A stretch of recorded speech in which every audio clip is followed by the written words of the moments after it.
저희가 8월 한 달 동안 이 전가족 여름 수련회 포함해서 교회가 되어 교회로 살라라는 주제 아래 이 교회의 원형에 대해서 살펴보고 있습니다.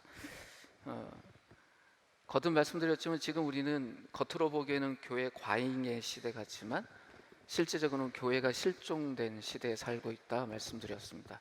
그러니까 불순물이 너무 많아서 소금이긴 소금인데 맛을 잃어버린 소금이 잔뜩 들어가 있는 그 음식처럼, 그래서 이렇게 떠서 먹어보면 이게 뭐지 싶은 느낌이 드는 그런 상태처럼 겉으로 보기에는 교회가 참 많아 보이고 또 곳곳에 교인이라고 말하는 사람들이 꽤나 자리를 잡고 있음에도 불구하고 교회가 그만큼 다수로 주류로 있다라는 것을 실상에서는 잘 느낄 수 없는 그런 시대를 살아가고 있다라고 말씀을 드렸습니다. 그래서 이미 우리가 교회이지만, 교회로 살고 있지만 이 교회됨에 대해서, 특별히 교회됨의 원형에 대해서 우리는 살피고 그 기준을 보고 우리 자신을 성찰해야 된다 말씀을 드렸습니다.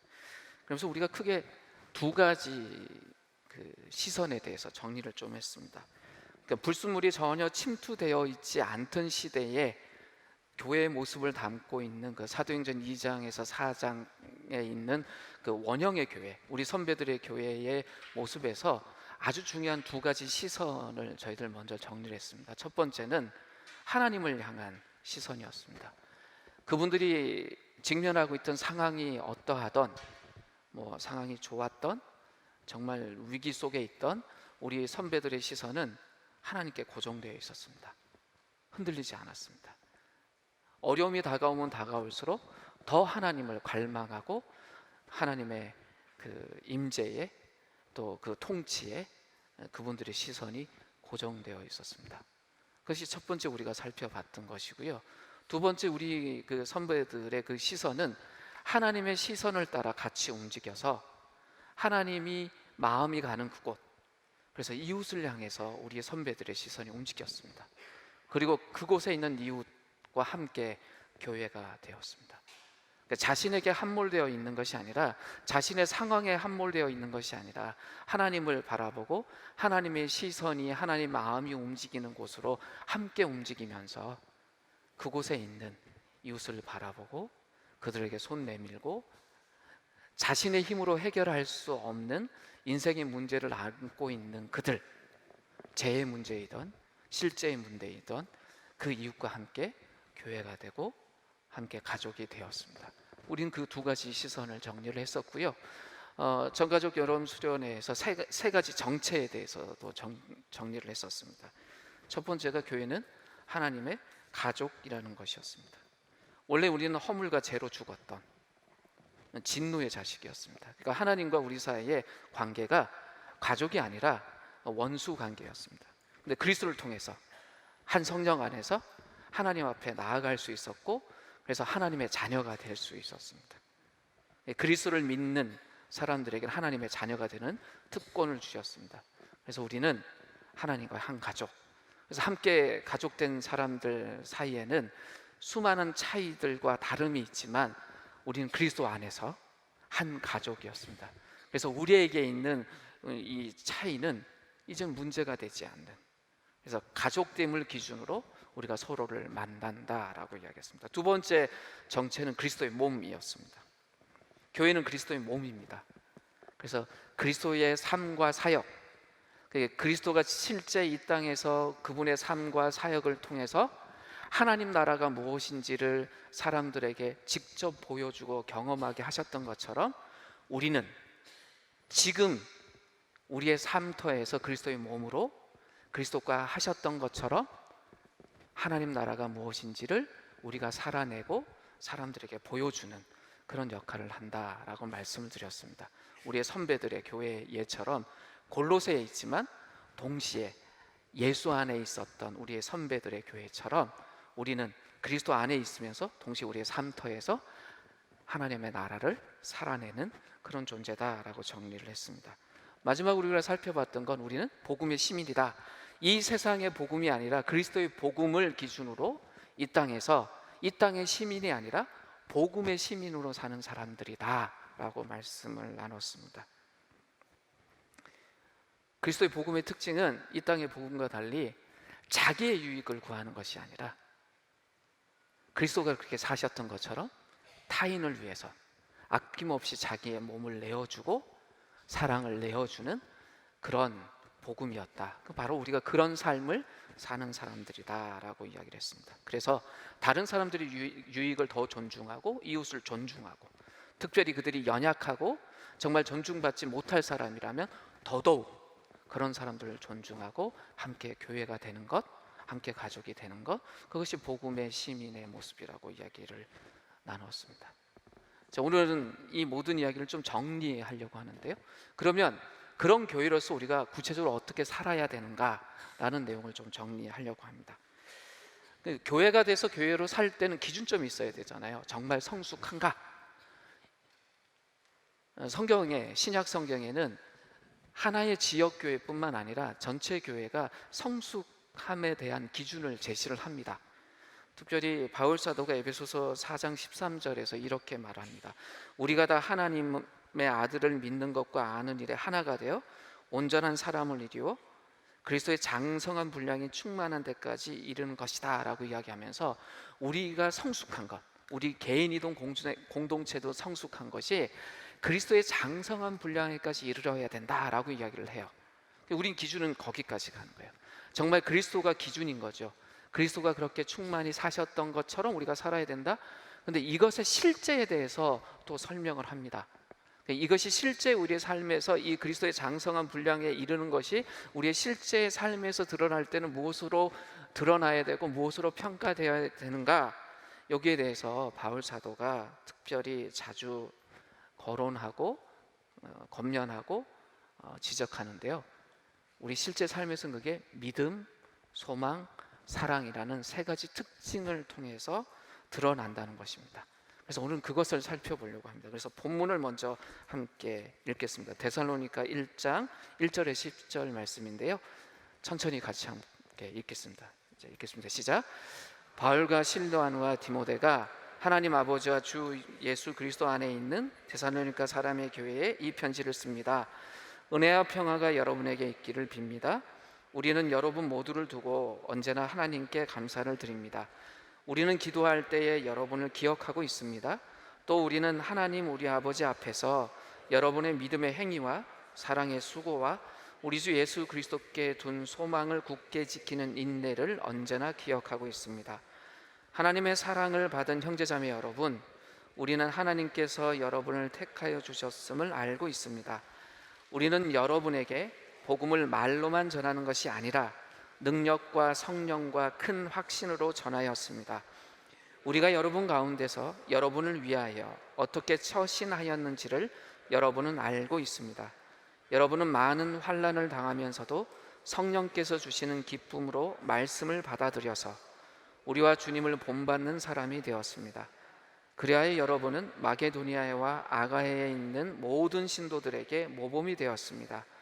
주님의 말씀이 여러분으로부터 마게도니아와 아가야에만 울려 퍼진 것이 아니라 하나님을 향한 여러분의 믿음에 대한 소문이 각처에 두루 퍼졌습니다. 그러므로 이것을 두고는 우리가 더 말할 필요가 없습니다. 그들은 우리를 두고 이야기합니다. 우리가 여러분을 찾아갔을 때에 여러분이 우리를 어떻게 영접했는지, 어떻게 해서 여러분이 우상을 버리고 하나님께로 돌아와서 살아계시고 참되신 하나님을 섬기며 또 하나님께서 죽은 사람들 가운데서 살리신 그 아들 곧 장차 내릴 진노에서 우리를 건져주실 예수께서 하늘로부터 오시기를 기다리는지를 그들은 말합니다. 오늘 살펴볼 이 데살로니가 교회는 아주 어린 교회였습니다. 이 바울 사도가 데살로니카에서 사역한 게 겨우 3개월밖에 되지 못했어요. 그곳에 있는 유대인들, 그리고 그 유대인들이 고용한 이 깡패 같은 이 사람들이 아주 심한 핍박을 이 바울 일행에게 행했습니다. 뿐만 아니라 로마의 간원들도 엄청나게 이 바울 일행에 순환을 주었습니다. 그래서 어쩔 수 없이 베레아라는 곳으로 피신할 수밖에 없었습니다. 그 상황이 이렇기 때문에 데살로니가 교인들에게 복음을 제대로 교육할 수 있는 기회가 없었습니다. 굉장히 어린 교회였습니다. 근데 오늘 함께 읽은 이 1장 1절에서 10절의 내용을 보면 굉장히 어린 교회인데도 불구하고 이 데살로니가 교회 교인들의 신앙이 굉장히 열정적이고 또 기쁨으로 신앙생활하고 굉장히 모범적이었다는 걸 알 수 있습니다. 그러면서 이 데살로니가 교인들의 이 신앙을 이야기하면서 바울이 중요한 세 가지 이야기를 하는데, 그게 믿음, 소망, 사랑에 대한 이야기인데, 첫 번째가 믿음의 행위에 대해서 이야기를 합니다. 바울 사도가 이렇게 이야기를 하죠. 그들의 믿음의 행위 이야기를 해요. 여러분의 믿음의 행위와 사랑의 수고와, 이렇게 시작을 하면서 이 믿음의 행위라고 말할 때 이 의미는 살아있는 믿음이란 의미입니다. 표현이 굉장히 간단하죠. 믿음의 행위, 이건 가장 믿음에 대해서 기초적인 정의예요. 믿음은 살아있어야 된다, 믿음은 행위가 있어야 된다, 이런 이야기입니다. 그러면 바울 사도가 지금 말하는 이 믿음의 행위, 그러니까 행동하는 믿음의 구체적인 내용이 무엇인가? 데살로니가 교인들은 이교적인 삶을 살던 사람이에요. 원래 기독교가 없던 지역 아닙니까? 이방의 땅입니다.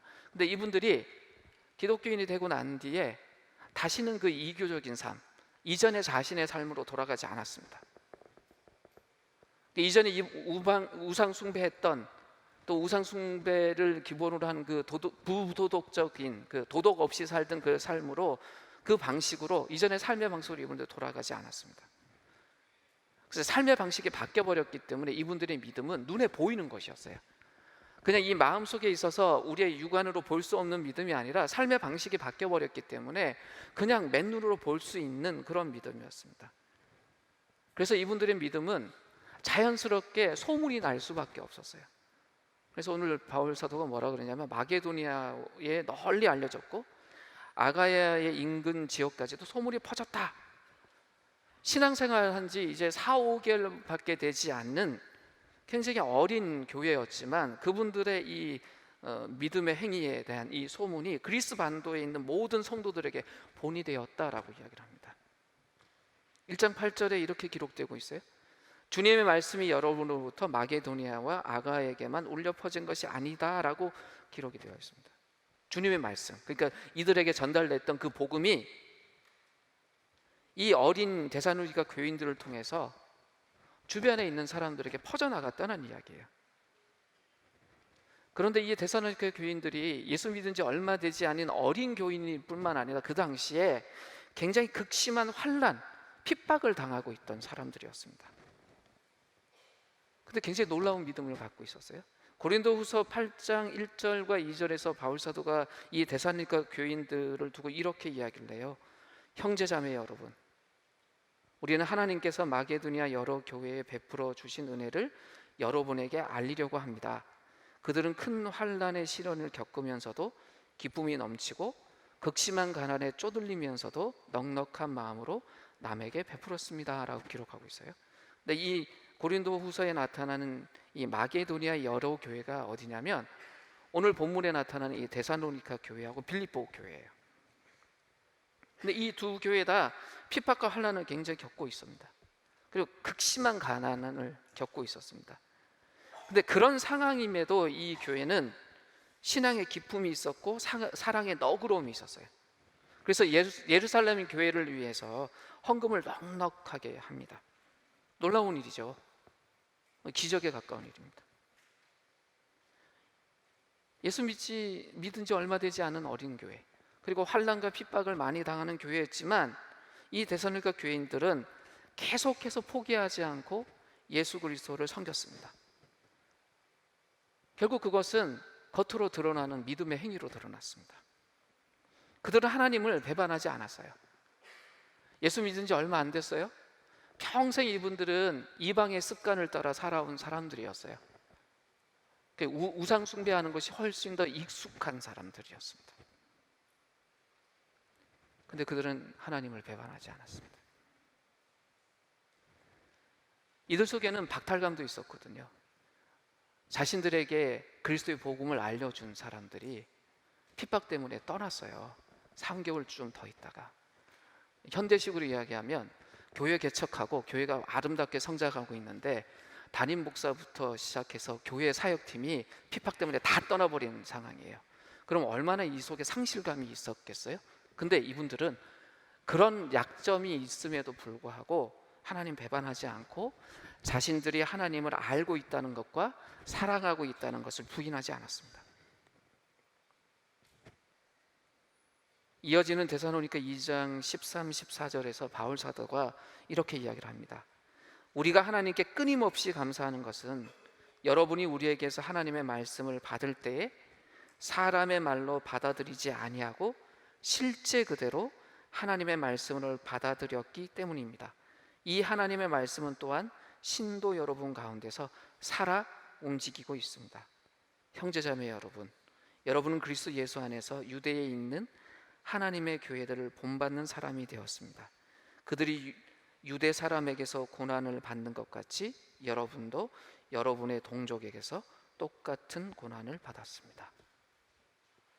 유대인들이야 한동안 하나님 속에 있었고 그리스도가 이 땅에 오셔서 사역하는 것도 다 보았고 또 사도들로부터 교육도 잘 받은 사람들이지만 이들은 이방인들이었고 이방 지역에 살고 있었고 바울을 통해서 그리스도의 복음을 받았지만 3개월 남짓 같이 있다가 핍박 때문에 지도자를 잃은 사람들이었지만 이들 속엔 하나님의 말씀이 그냥 받아들여진 것뿐만 아니라 그들의 삶 속에서 움직이고 있었다라고 이야기합니다. 그 한 예가 핍박과 고난이 있는데 마치 유대에 있는 유대의 선배들 그 동료들하고 똑같이 동족들에게서 핍박당하면서도 흔들리지 않는다라고 이야기를 합니다. 믿음이라는 이런 성격이 있어요. 진공 상태에 아무것도 없는 곳에서 믿음을 갖고 그 믿음을 내가 가지고 있다라고 보여주는 것이 아니라 실제 삶의 현장에서 실행되는 것이 믿음입니다. 그리스도인은 실제 자신의 삶터에서 믿음의 행위를 합니다. 우리는 2019년 우리의 삶터에서 믿음을 가지고 삽니다. 데살로니가 우리의 선배들이 데살로니가는 상황 속에서 그 우상 숭배가 가득한 그 상황 속에서 자신들의 믿음을 표현하며 살았던 것처럼 우리는 2019년 이 대한민국이라는 삶터에서 그리스도의 복음을 우리가 살아내면서 믿음의 행위를 합니다. 실제 삶의 현장에서 믿음을 나타냅니다. 근데 이런 믿음의 행위는 자기의 유익을 구하는 행위가 아니라 하나님 나라를 구하는 행위입니다. 바로 데살로니가 교인들이 보여준 모습이 그랬습니다. 우리가 그리스도인으로서 우리의 믿음이 성장해 간다? 우리의 믿음이 더욱더 성장해 가고 강하고 역동적인 믿음의 행위를 해야 된다라고 하면 기준점을 명확하게 해야 됩니다. 절대 기준에 우리가 기준을 갖고 있어야지 상대적인 기준에 갖고 있으면 우리는 더더욱 강해지는 믿음을 가질 수 없을 수도 있습니다. 그 절대 기준이 무엇이냐? 그리스도예요. 예수 그리스도의 장성한 분량, 무슨 이야기냐? 그리스도가 이 땅에서 사셨을 때 우리에게 보여주셨던 그 본, 이미 그가 이 땅에서 가르침과 삶을 통해서 드러나신 그것이 본이 되어야 된다는 것입니다. 그리스도의 겸손과 비이기적인 태도, 그것이 우리의 위대한 본입니다. 예수님은 우리에게 믿음이 무엇인지만 알려주신 분이 아니라 그 믿음으로 사는 것이 무엇인지를 몸소 보여주시고 먼저 걸어가신 분이에요. 그리고 그 뒤를 따르는 우리에게 나를 따라오라 라고 이야기하신 분입니다. 예수님은 우리가 이 땅에서 직면하고 있는 문제들, 유혹, 돈, 두려움, 피곤함, 교만 이런 것들을 몸소 경험하신 분입니다.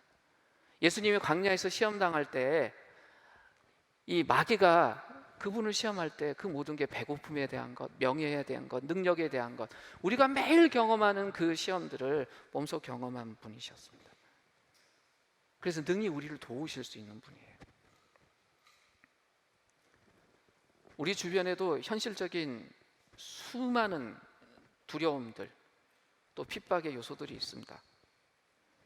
우리가 믿음의 행위를 하지 못하도록 계속적으로 딴지 걸고 또 유혹하는 것들이 수도 없이 많습니다. 이런 상황에서 우리가 생각해야 되는 게 뭐냐?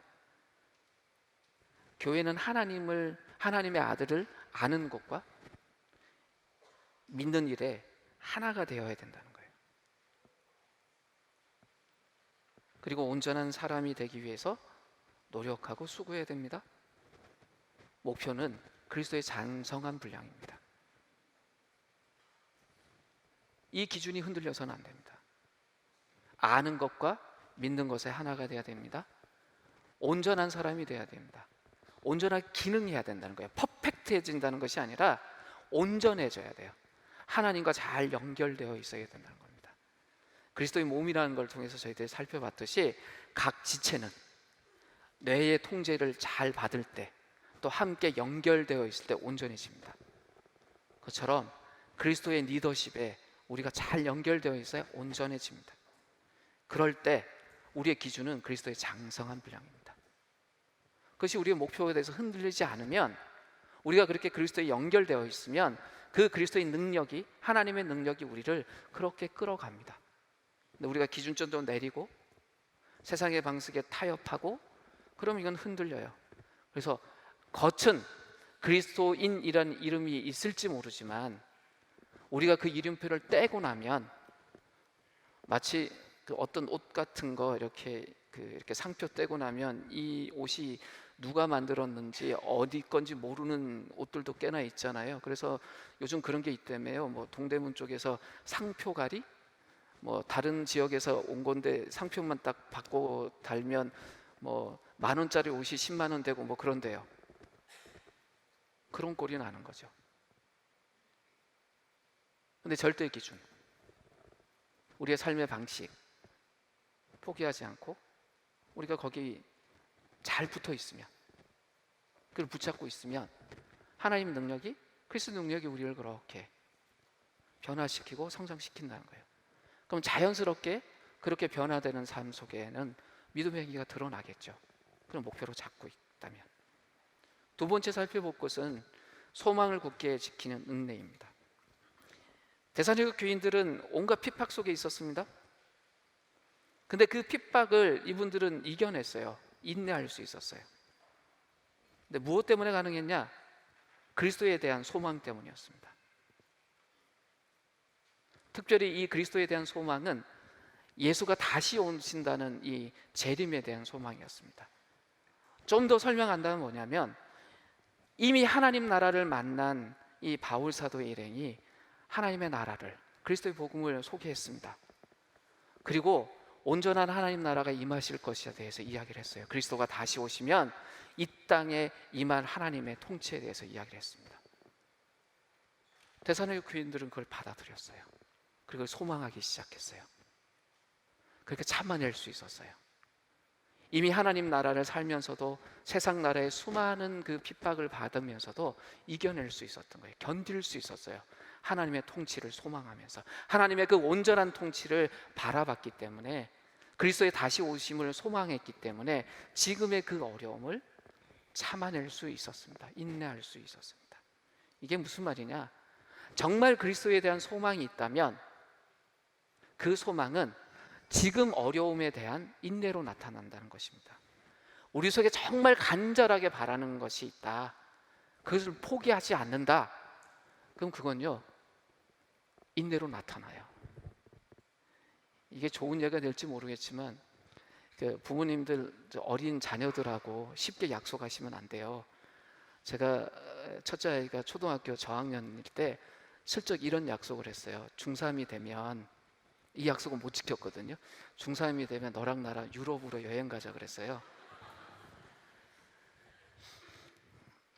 이 친구가 그걸 굳게 붙잡고 있었어요. 중3이 다 끝나고 고등학교 1학년이 됐을 때 그러더라고요. 우리 지난해 유럽 안 갔다고. 근데 12월 31일까지는 포기를 안 했었대요.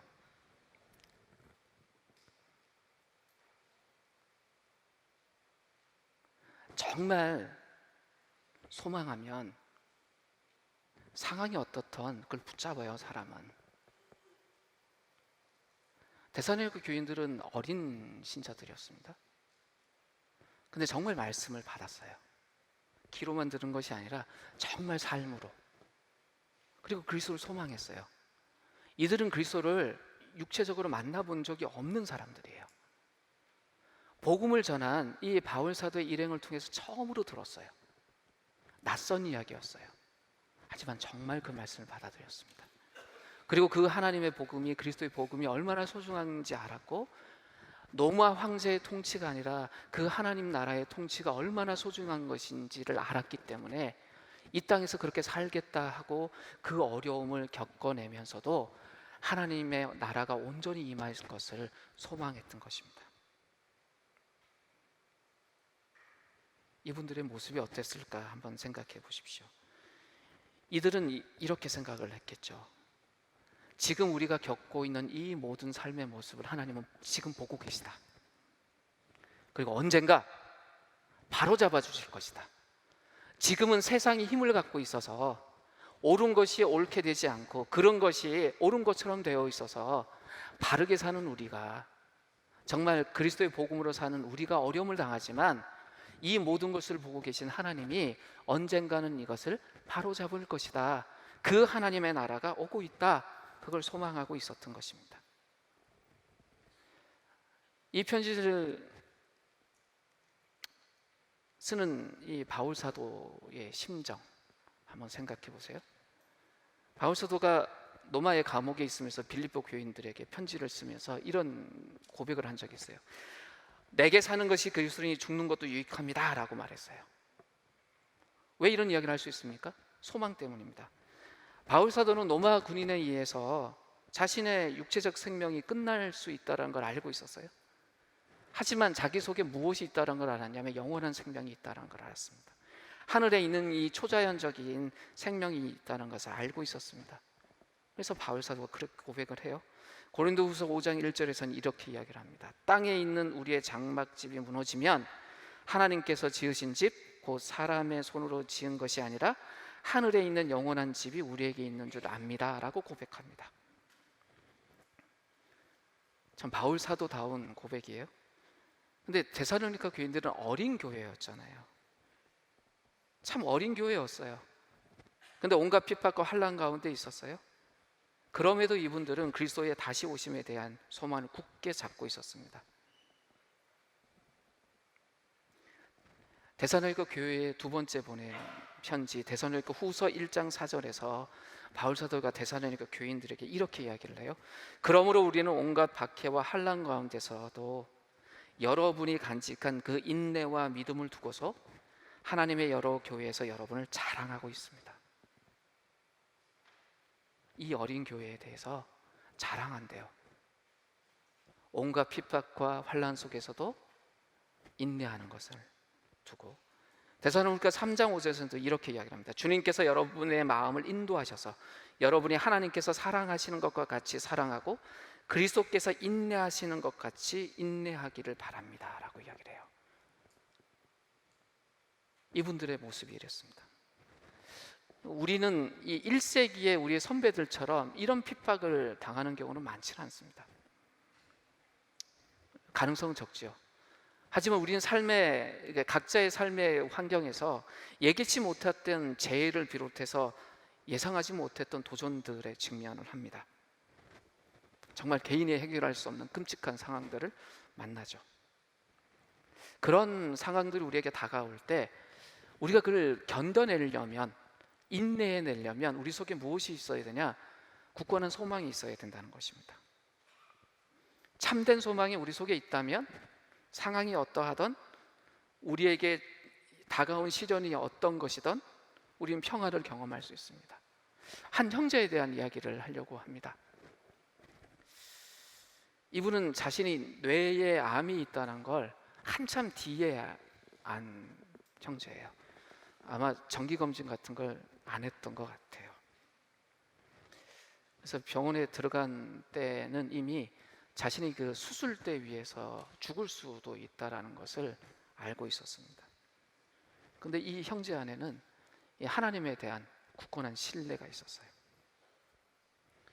형제가 이렇게 이야기를 해요. 만일 하나님의 뜻이라면 난 지금 죽어도 괜찮다. 왜냐하면 나는 하나님의 품 안에서 내가 살아날 것을 알고 있기 때문이다라고 이야기를 하는 겁니다. 이게 소망이에요. 상황이 어떠하든지 그 상황에 갇히지 않고 이미 우리에게 약속된 영원한 나라, 그 영원한 나라를 미래가 아니라 지금 현실로 확신하고 누리는 것, 이미 우리에게 약속된 그 영원한 나라를 현실로 누리고 확신하는 것, 이것이 우리가 그리스도 안에서 붙잡는 소망이에요. 그러면 그 소망은 멀리 있는 것이 아니라 지금 우리 삶에서 어려움을 견뎌내는 인내가 됩니다. 힘이 돼요. 세 번째 살펴볼 것은 사랑의 수고입니다. 데살로니가 교인들이 참 열심히 수고했어요. 근데 이 수고는 그들 안에 있는 사랑 때문에 가능했습니다. 그들 안에 있는 사랑 때문에 기꺼이 수고했습니다. 이 수고라고 번역된 헬라어 단어가 코포스라는 단어인데요, 이게 보통 수고가 아니라 노고, 고역 이런 뜻을 갖고 있는 단어예요. 또 여기 사랑이라고 번역된 단어는 아가페라는 단어입니다. 그게 데살로니가 교인들은 기꺼이 다른 사람들을 섬기기 위해서 자신들을 내어주었다라는 이야기예요.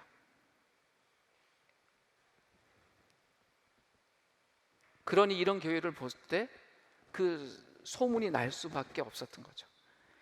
한 교회가 하나님 원래 의도하셨던 대로 사랑을 실천하면 그 교회는 기독교 교리 중에 가장 중요한 교리라고 말할 수 있는 성육신의 교리, 하나님이 이 땅에 오셔서 원수되어 있던 세상과 화목하게 하셨다, 이 성육신의 교리를 실제적으로 사람들이 느낄 수 있도록 가시화시키는 거예요. 실제 우리가 하나님이 의도하셨던 것처럼 그렇게 사랑하면 그 공동체를 보고 그제서야 사람들이 저게 진짜구나라고 안다는 것입니다. 예수님이 행하신 일, 그것이 우리가 전하는 메시지의 핵심이에요. 그리고 예수가 우리를 사랑하신 것 같이 우리가 다른 사람들을 사랑하는 것, 이것은 연결되어 있어요. 예수님 우리를 사랑하셨습니다, 죽기까지 사랑하셨습니다 라고 말할 때 그 말을 전달하는 우리가 예수가 사랑하셨던 것처럼 정말 다른 사람을 사랑하면, 그러면 우리의 그 삶을 통해서 이 놀라운 사건이 사람들에게 체험된다는 이야기입니다. 서로를 향한 사랑, 동료 그리스도인들이 진짜 서로를 향해서 깊이 사랑하는 이 사랑은 그 교회가 얼만큼 성숙했느냐를 평가하는 기준이 됩니다. 그리스도가 이거는 우리에게 하신 말씀이에요. 그러니까 성도가 서로 깊이 사랑하는 것이 얼마나 중요한지는 그리스도가 십자가 앞에 두시고 그 다락방에서 제자들과 만났던 그 장면에 가면 확인할 수 있습니다. 요한복음 13장 34절 35절에 예수께서 사도들에게 새 계명을 주시죠. 이렇게 기록되어 있습니다. 이제 나는 너희에게 새 계명을 준다. 서로 사랑하여라. 내가 너희를 사랑한 것 같이 너희도 서로 사랑하여라. 너희가 서로 사랑하면 모든 사람이 그것으로서 너희가 내 제자인 줄 알리라 라고 이야기를 해요. 사도들이 서로 사랑하는 것, 이것은 원형이에요. 교회가 되면 교회 안에 있는 서로가 어떻게 된다? 이렇게 사랑하라 라는 거예요. 이것이 기준입니다. 다락방에서 나오셨어요. 그리고 겟세마네 동산까지 이 11제자들과 함께 걸어가십니다. 이 걸어가는 동안 예수가 하셨던 기도가 요한복음 17장 20절에서 23절에 기록되어 있는데, 이 부분을 같이 한번 읽어봤으면 합니다. 같이 읽을까요? 읽겠습니다. 시작. 나는 이 사람들을 위해서만 비는 것이 아니고 이 사람들의 말을 듣고 나를 믿는 사람들을 위해서도 빕니다. 아버지께서 내 안에 계시고 내가 아버지 안에 있는 것과 같이 그들도 하나가 돼서 우리 안에 있게 하여 주십시오. 그래서 아버지께서 나를 보내셨다는 것을 세상이 믿게 하여 주십시오. 나는 아버지께서 내게 주신 영광을 그들에게 주었습니다. 그것은 우리가 하나인 것 같이 그들도 하나가 되게 하려는 것입니다. 내가 그들 안에 있고 아버지께서 내 안에 계신 것은 그들이 완전히 하나가 되게 하려는 것입니다. 그것은 또 아버지께서 나를 보내셨다는 것과 아버지께서 나를 사랑하신 것과 같이 그들도 사랑하셨다는 것을 세상이 알게 하려는 것입니다. 예수님이 승천하시면서 마지막 제자들에게 이런 이야기 하셨죠. 가서 모든 민족을 제자로 삼아라. 근데 이 말씀을 하시기 전에 이 기도를 하셨어요. 뭐냐면 세상에 우리를 파송해서 그리스도의 복음을 전하기 전에 정말 참된 제자가 누구인지 세상이 볼 수 있기를 바라셨던 거예요. 정말 그리스도를 닮은 사랑이 교회 안에 있어서 그 교회를 하나 되고 연합되게 해서 정말 아버지와 아들과 성령으로 이루어진 그 영원한 공동체가 이 땅에서 실현된 모습을 보이는 그 사람들이 먼저 있기를 바라셨던 것입니다. 교회는 사랑으로 서로를 돌보는 공동체예요. 이 거룩한 공동체가 있어야 복음의 본질이 드러납니다. 교회라는 곳은 이 참된 성경적 사랑을 표현하는 곳이에요. 이 참된 성경적 사랑을 표현하는 것이 교회가 성숙해지는 것하고 직접 연결이 되어 있습니다. 바울 사도가 이런 이야기를 하거든요. 사랑 안에서 스스로 세워진다. 그리스도의 몸은. 우리 안에 서로 사랑하는 것이 가장 중요합니다. 교회가 아름답고 연합된 공동체가 되기 위해서는 각 지체의 역할이 중요한데 그 중에 가장 중요한 것이 뭐냐면 서로 사랑하는 것이에요. 근데 서로 사랑한다는 말을 들으면 알긴 알겠는데 구체적으로 뭔지 좀 약간 염려되는 부분이 있어요. 내 방식대로 사랑할 것 같기도 하고. 그래서 이 부분에 대해서 이 신약 성경은 구체적인 지침 비슷한 걸 저희들에게 줘요. 정말 우리가 정말 서로에게 대해서 어떻게 해야 되는지, 특별히 이 서로 어떻게 하라는 말이 한 40군데 이상 나오는데 오늘은 그 중에서 20개 정도만 좀 살펴보려고 합니다. 이게 상호 명령이라고도 해요. 서로에게 뭐뭐 하라입니다. 찾으셨어요? 천천히 같이 읽는데 읽을 때 기준이 있어요. 읽으시면서 반대를 생각해 보시는 거예요. 예를 들어 첫 번째가 우리는 서로 죄를 고백해야 한다는데 이건 반대는 뭐예요? 죄가 있으면 꼭꼭 숨겨야 된다예요. 반대를 생각해 보면서 이것이 왜 서로에게 중요한지 생각하면서 20개를 천천히 같이 읽겠습니다. 준비되셨어요? 네, 같이 읽겠습니다. 시작. 우리는 서로 죄를 고백해야 한다. 우리는 서로를 위해 기도해야 한다. 우리는 서로를 섬겨야 한다. 우리는 서로 짐을 나눠줘야 한다. 우리는 서로를 격려해야 한다. 우리는 서로를 기다려줘야 한다. 우리는 서로 지체로서 기능해야 한다. 우리는 서로를 우애해야 한다. 우리는 서로를 존경해야 한다. 우리는 서로 마음을 같이 해야 한다. 우리는 서로를 세워야 한다. 우리는 서로를 받아들여야 한다. 우리는 서로 권해야 한다. 우리는 서로 무난해야 한다. 우리는 서로 용납해야 한다. 우리는 서로 인자하게 대해야 한다. 우리는 서로 복종해야 한다. 우리는 서로 남을 낮게 여겨야 한다. 우리는 서로 대접해야 한다. 우리는 서로 사귐을 가져야 한다. 이것이 우리 안에 실제적으로 나타나면, 신실하게 실천되면 그리스도의 몸은 이 사랑 안에서 스스로 채워져 갑니다. 이런 구체적인 우리의 실천이 없이는 늘 그 수준에 머물러 있어요. 데살로니가 교회는 생긴 지 몇 달 안 되는 교회였습니다. 데살로니가 교인들은 유대교나 이교에서 새롭게 회심한 갓 태어난 그리스도인들이었습니다. 이제 막 그리스도인들이 되었습니다. 기독교적인 도덕 기준도 최근에 와서 선택한 사람들이었습니다. 그런데 핍박 때문에 심한 시련을 겪고 있었습니다. 이런 상황이라면 우리가 흔히 생각할 때는 이 교회에 문제가 많고 굉장히 별로겠다라고 생각할 수 있는데 실상은 그렇지 않았습니다. 이 바울 사도와 이 동료 선교사들이 기억하는 데살로니가 교회는 무엇이었냐면 이 기독교의 가장 중요한 특성 세 가지, 믿음, 소망, 사랑이 강하게 나타나는 교회였습니다. 이 세 가지 특징, 이 믿음, 소망, 사랑은 굉장히 중요한 의미를 갖고 있어요. 이 특성은 1차적으로 외향적이에요. 믿음은 하나님을 향한 것이고요, 사랑은 다른 사람들, 특별히 그리스도 안에 있는 교제권 안팎에 있는 모든 사람들을 향하고요, 소망은 미래, 특별히 우리 주 예수 그리스도의 영광스러운 재림을 향한 것이에요. 가만히 있는 것이 아니라 향해 있어요. 방향이 있어요. 믿음은 과거의 근거를 두고, 사랑은 현재 역사하고, 소망은 미래를 바라봅니다. 모든 그리스도인들은 예외 없이 믿는 자고 사랑하는 자고 소망을 가진 사람입니다.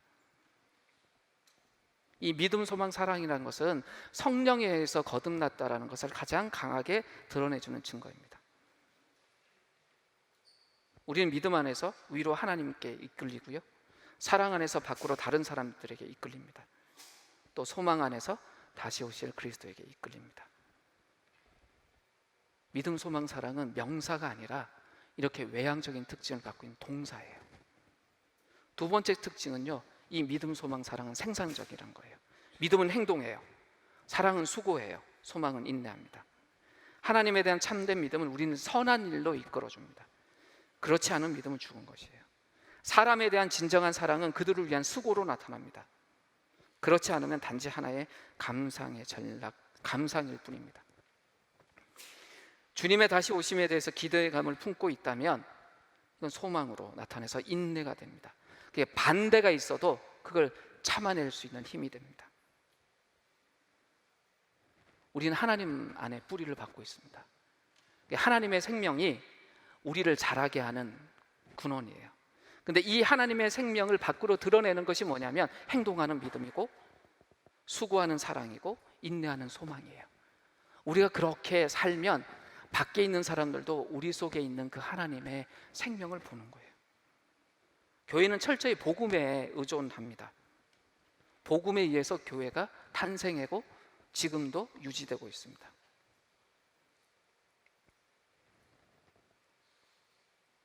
그리고 복음은 교회에 의해서 전달됩니다. 복음과 교회는 이렇게 연결되어 있습니다. 우리보다 먼저 복음을 받아들였던, 그래서 교회가 됐던 선배들이 우리에게 복음을 전달해 줬습니다. 그러면 이제는 복음을 전달받은 우리가 다른 이들에게 복음을 전달해야 됩니다. 이런 연쇄 작업이 계속 진행이 되어야 이 세상 전체에 이 하나님의 계획이 지속됩니다. 복음을 받은 교회는 반드시 그것을 전해야 합니다. 그런데 그 복음을 전해주는 교회는 반드시 그 복음을 살아내야 합니다. 데살로니가 교회로부터 번져나간 것은 하나님의 말씀뿐만 아니라 그들의 믿음에 대한 소문이었어요. 모든 사람들이 이 데살로니가 교인들의 이 소문을 통해서 그들의 공동체가 우상 숭배에서 떠나서 거부하고, 또 박해 가운데서도 기뻐하고, 그들이 변화된 가치관과 세계관을 따라 살았다는 것을, 믿음, 소망, 사랑이라는 것을 실천하면서 살았다는 것을 계속 들었습니다. 어떤 교회든지 자신이 전하는 복음에, 그 복음이 자신들의 삶을 통해서 눈에 보이게 드러나도록 살아내야 합니다. 우리는 우리가 말하고 있는 것 바로 그대로 사는 사람이어야 됩니다. 복음을 받고 그냥 그것을 전달해 주면 전달자에 불과해요. 근데 우리는 전수자예요. 전달자가 아니라 복음을 받았으면 살고 그 산 것을 같이 전하는 사람들이에요. 우리는 우리의 삶터에서 그 복음을 사는 사람입니다. 믿음, 소망, 사랑으로 사는 사람이에요. 우리가 그렇게 살면 사람들이 우리가 말하기 이전에 우리의 삶을 통해서 그걸 봐요. 그리고 감동하게 되겠죠. 그러면 그 감동이 있을 때 우리가 전하는 말이 힘이 생겨요. 우리는 그 길을 참 오랫동안 이 나들목이라는 이름으로 걸어왔습니다. 하나님 나라 복음이라는 이름으로. 그리고 우리가 가정교회고 공동체를 늘 하면서도 뭐냐면 아는 것과 행하는 것에서 하나가 되어야 된다. 하나가 되어야 된다. 늘 그렇게 강조를 했습니다. 우리는 8월 한독당 원형을 정리했어요. 우리는 교회입니다. 그럼 우리는 교회로 살면 돼요. 그 중심에 있는 것이 뭐냐면 서로 사랑하는 거예요. 근데 서로 사랑한다는 것은 그저 자신의 기준을 가지고 행한다는 것이 아니라 성경에 이렇게 기록되어 있던 것처럼 동료 그리스도인 간에 꼭 해야 될 일들을 하는 것이에요. 부족하지만 살아내는 거예요. 그렇게 우리가 노력하고 살아가면 우리 속에 교회로서의 성장이 쌓여갈 것입니다. 그런 건 눈에 보이는 것이 될 거예요. 어린 교회였지만 데살로니가 교회의 소문이 그리스 반도 전체를 덮고 그들을 통해서 하나님의 말씀이 다른 이들에게 전달되었던 것처럼 우리가 비록 작은 교회예요. 규모로, 영향력 말고요, 규모로 작은 교회지만 전혀 문제되지 않습니다. 우리 작지 않아요. 문제는 우리가 복음을 누리고 살고 있느냐는 것이고 그 복음을 다른 사람들에게 전달하느냐의 문제입니다. 이미 19년째 걸어왔던 이 일을 우린 좀 더 열심히 하려고 합니다. 그리고 우리 함께 걷는 동료들에게 정말 해야 되는 일들 서로 권면하면서 손 붙잡고 함께 걸어가려고 합니다. 그럴 때 두 가지의 시선을 놓치지 마십시오. 하나님을 기대하십시오. 우리 속에서 일하실 그 하나님을. 또 한 가지 시선도 놓치지 마십시오. 우리의 이웃들입니다. 우리를 통해서 우리의 이웃 안에서 하나님이 일하실 것입니다. 주님과 더불어 이웃과 함께, 이것이 우리 속에 삶의 방식도 되고 기도의 제목도 되어서 매일의 삶 속에서 하나님이 일하시는 것을, 우리를 통해서 이웃들 안에서 일하시는 것을 기대하며 사는 우리 개인 공동체가 되었으면 좋겠습니다. 이제 1분간 침묵하도록 하겠습니다.